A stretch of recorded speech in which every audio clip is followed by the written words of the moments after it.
That's what's crazy. All these young boys, like their dads were playing when we were kids, bro. We got what Winfield, Asante Samuel, and then Yeah, you just sending new waves.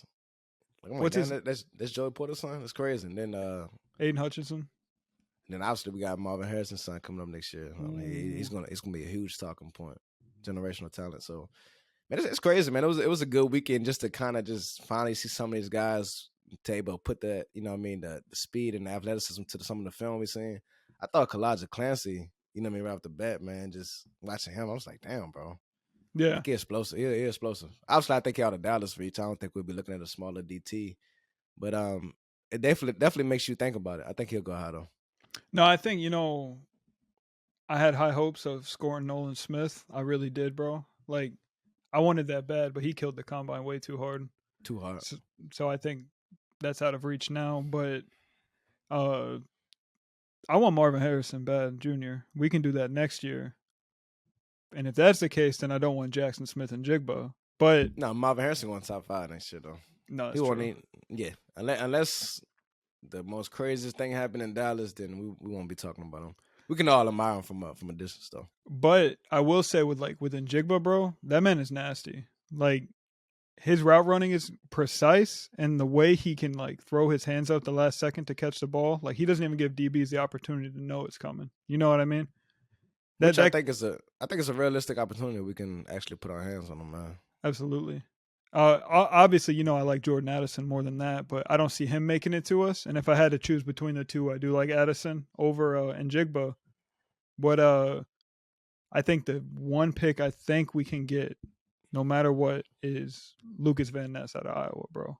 And I want that so bad. Oh yeah, I'll take it, bro. I want I'll that take it. bad. He's solid. You know what I mean? I think he'll come in and set the edge from day one. But like you say, it's not really a heavy draft as far as the pass rushers go. Right. So I obviously do think Nolan Smith is pushing stuff out of our range. But I mean, the good thing is you got guys like Anthony Richardson who kind of just put on the show this weekend. Hopefully they push themselves into this top, top 10, top half, and they've pushed some of these guys down the board. Like like maybe we can get our hands on a Joey Porter. You know what I mean? Or Nick Jigma, he may be there. You know what I mean? I'm not sure about Zay Flowers. He's a smaller receiver, but I think one of the most dynamic receivers in the draft. Yeah. I must say. No, I like Zay. Yeah. Drew Sanders, he might be there. You know what I mean? It's a lot of guys, though. But I do think I like Luke Van Ness, man, for sure. I like that a lot. No, I think with Zay, I think he's a guy that'll fall early into the second round, and he can be got at 27. But, like, is that BPA in that position? It probably won't be. Facts. So I just think he's, like, in that weird spot where Dallas won't be able to touch him. So now that we franchise tagged the Tony Pollard, you know what I mean? If a Bijan Robinson or Jamar Gibbs there, you still okay with punching that? You know what I mean? Picking?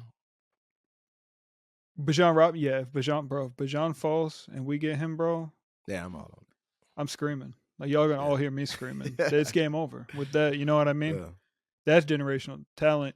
You know what he reminds me of? He's Reggie Bush coming out, bro. Almost to that hype. Reggie was something crazy, though. Reggie came out in a time where the receiving back, the weapon running back wasn't a thing yet, so he was ahead of his time. Yeah, for sure. I think Bijan can show us what we probably could have got if Reggie were coming out today. Gibbs, I think that's kind of the Zay Flowers situation, too. Like, it just depends who's there for me. Like, yeah, if these top guys that are on the board, because there's going to be guards and tackles available as well, and that's something we got to look into.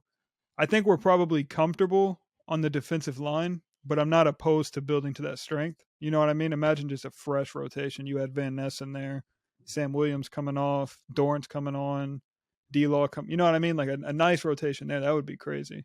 Yeah. Nah, it's definitely exciting. I'm kind of leaning towards a defensive draft, man. We got a lot of holes. Well, we don't really got a lot of holes. It just kind of depends on what we're going to do in free agency. Right. I don't really want to take a linebacker in one. But then in certain positions, like, do you take a look at the Georgia tight end, you know what I mean, at pick 26? Or running back in the first round? Like, I think you do continue to build through the trenches. So I'm okay with just BPA, but also, like, if we got a good DT or defensive end or some playmakers there, along the offense line or defense line, I'm willing to go that way. Yeah. Other than that, hey, look, man, we can get a superstar. If somebody falls to us, hey, look, don't think twice about it, man. Just go ahead and, hop on it, man. No, I haven't really looked into the offensive line side of things yet, and I'm sure there's probably some guys that'll be available around there. So I'll definitely provide an update there because I mean, if we can snag a guard at 26 that similar like to the level of experience that we had with Tyler Smith, bro, we're cooking. Yeah, so let's stick right there. So obviously, Tyler Smith, give or take, a lot of people was on the the bandwagon last year, and then it wasn't. Right. When the pick was made, but he definitely proved a lot of people wrong. Sure. Guard, tackle, whatever you must say. We got to figure out where he's gonna settle in at as we move forward in this thing. But then you see a Tyron Smith news come out. Dallas said they're gonna keep him around. You know what I mean? At that price tag, does it or doesn't make sense? Obviously, it doesn't make sense. But I'm wondering, like, is that a starter? You know what I mean? Is he supposed to be a left tackle if you leave in Tyler Smith, all these damn T's or whatever. But do you just go ahead and try to get your offensive tackle or somebody and try to make Tyron Smith your swing with the possibility of hoping he'll take a pay cut along with Zeke? You know what I mean? If he takes that deal. I do think we're like a year late on trading him for a decent value. We probably have like I'd say at least like another good 20 games out of Tyron. He is breaking down pretty quickly, but we're likely going to lose Connor McGovern. That'll probably happen. So I think you kind of got to keep Tyler Smith inside. You already have Tyron Smith under contract. We retain Terrence Steele. So it's kind of like just keeping, like the plugs in the boat, keeping the water from getting in. But if you can go out and get a guy, like even in the second or third round, like I said, we'll dive into the linemen a little more, but we don't have a swing tackle at the moment. You know what I mean? Jason Peters, he probably won't make his way back. So we're going to rely on Walesko. I'm good on that. Hell no, man. I'm good on that one. Still pissed about Walesko. It just reminds me about Amari Cooper all over again. Right. Right, scratch that. Keep it But no, I love the trenches. So yeah, build a strength with a strength because our offensive line isn't what it once was, but it's not bad. I wouldn't mind playing behind that offensive line. There's worse ones in the league. Now that's why I wanted because you can't pay Tyron Smith for that tag, right? Right. You know what I mean? Unless he's a starter, which is weird because obviously I think if you draft the offensive tackle, then obviously, Tyler Smith is your guard, and then Tyron would be obviously your right tackle until Terrence Steele get back in there.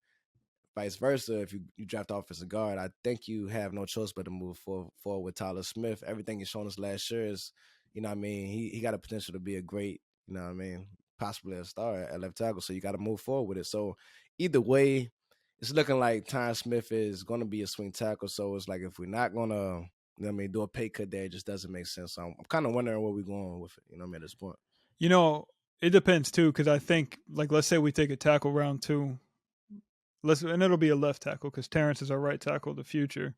Or is he? Could he move over to the left side? Either way. But him and Tyron Smith would have to compete. You know what I mean? Best man gets the job because I'm not opposed to drafting a tackle round 1, getting your money's worth out of Tyron Smith if he's better, and letting this other person be a depth piece, play swing tackle. You know what I mean? I mean, it's true. I mean, but I don't really think it's about both. Obviously, he's not washed, but he's not the player he once was. Of course. But I think the main thing is availability. Right. He's been available for 16 games out of the last 3 or 4 years. I mean, it hasn't been great. Right. And I think at some point, as much as we love him, we got to kind of draw the line in the sand at some point. And then just moving forward, like we get the news, we got the Tony Pollard tag. How you feeling about that? Moving forward, it's wasn't what we wanted as far as like. I would say I think we was kind of leaning toward Donovan Wilson instead, but maybe the price tag is a little different. They want to keep they want to keep Tony Pollard there, but I'm kind of excited about the possibility that we're not going into this year with a whole new offense or whatever it is and not having a Tony Pollard back there. At least we have some familiarity there. I wish we would have made the move with Donovan. This Dallas front office does a terrible job of it's kind of 50-50, but I mean, you draft these guys in the later rounds to develop him, then you develop them and let them loose. Like, you just wasted that time, my guy. Yeah. Whereas with like Tony, is Tony an elite runner? Absolutely. Like, don't get me wrong. But similar to like the Randy Gregory situation, we got 3 edges for the price of 1. We could have turned around, move off of Zeke, move off of Tony, get a new backfield, and get 3 backs for the price of 1. You know what I mean? So I would have much rather done that, especially talking for the future with the Micah deal coming up, Trayvon coming up. Like, I think that would have been better suited that way.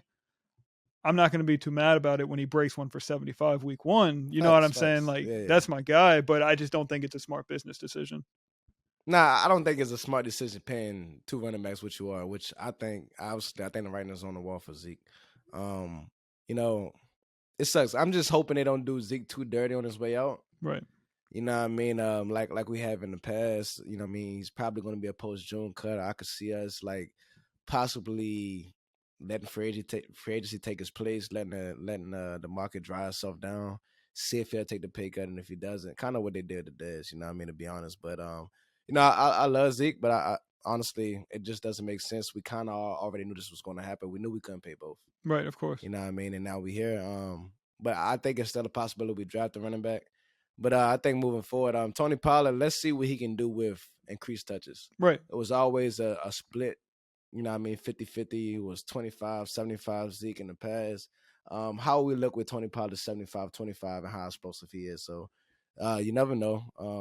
You know what I mean? We see the tag was heavy for the running backs this year. You see Josh Jacobs got it. You got Saquon. But it's weird seeing Derrick Henry on the market and certain things. So the whole running back market is kind of weird as it is right now. Right.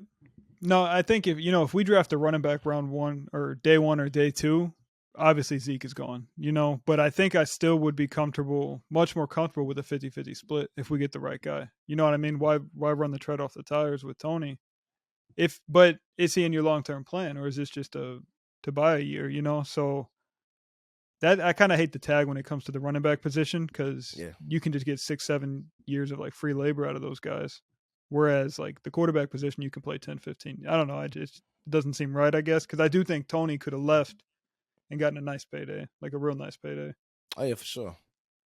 I mean, he probably would have got a nice deal. I think the only thing for him was the injury, you know what I mean, questions. But it seems like he's going to be ready for training camp. I think everything is showing he's good to go.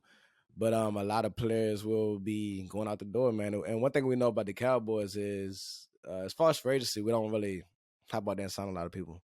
So I think I'm going to be honest, you know what I mean, not to be, you know what I mean, the down in here. But I think outside of Odell Beckham, that's probably the biggest splash you're going to get from a free agency standpoint, right?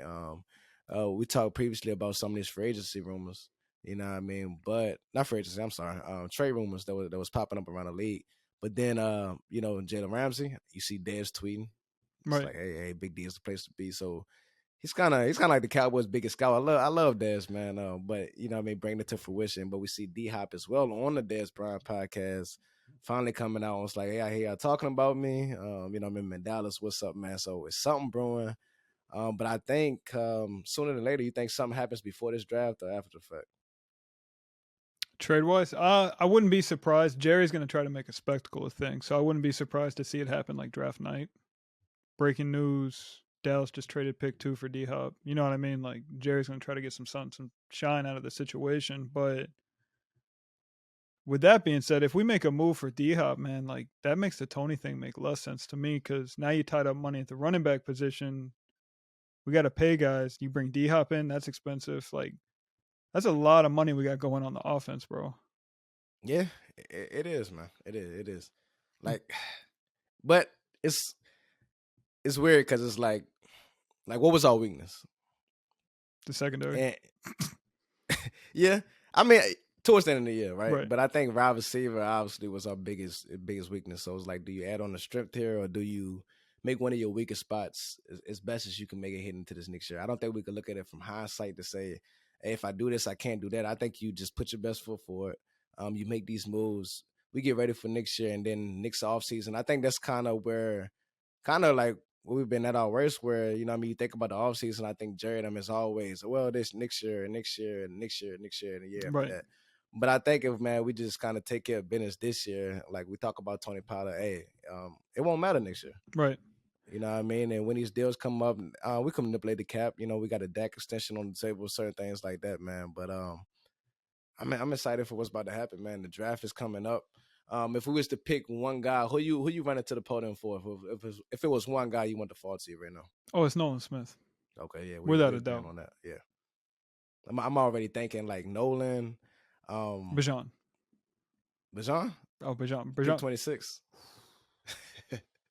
I don't know, but then does it make sense to tag Pollard and then draft the Bijan Robinson? How much sense does that make? Tag and trade, buddy. Tag and trade. What if Bijan falls to us, bro? Are you serious? So, but you just said it's too much allocated to the offense. Oh, disregard all that so with Bijan. So it don't matter now. No, disregard all that with Bijan. All right. But especially like, bro, if Bijan falls to pick 26, we're in business, bro. Because pick 26, what are we talking? $3-4 million over the next 4 years? Pick up his 5th-year option. Like, we're cooking. All right, so it's crazy because obviously teams, we don't know, man. I remember back in the CeeDee Lamb draft, I didn't think it was no possible way that CeeDee would fall to us. I just remember watching that draft night. I'm just chilling, and then CeeDee, I'm like, Cowboys not gonna draft CeeDee Lamb. No way. It was McKinney, CeeDee Lamb, and the boy Clavon Chason were all on the board. I just knew we was gonna draft. Matter of fact, Chason, I was like, it's just a Dallas thing to do. Right. But you know what I mean? I just like the fact that it's like, yes, we have the team need, but when there's a superstar on the board, you know what I mean? I think Cowboys are all for BPA. They don't care about that. So one thing I know about Will McClay, he's gonna make the best move possible. So I'm just hoping some strange things happen. But if not, man, if it ain't there, I wouldn't be opposed to us kind of just moving back, getting some more picks and just round this thing out a little bit, to be honest.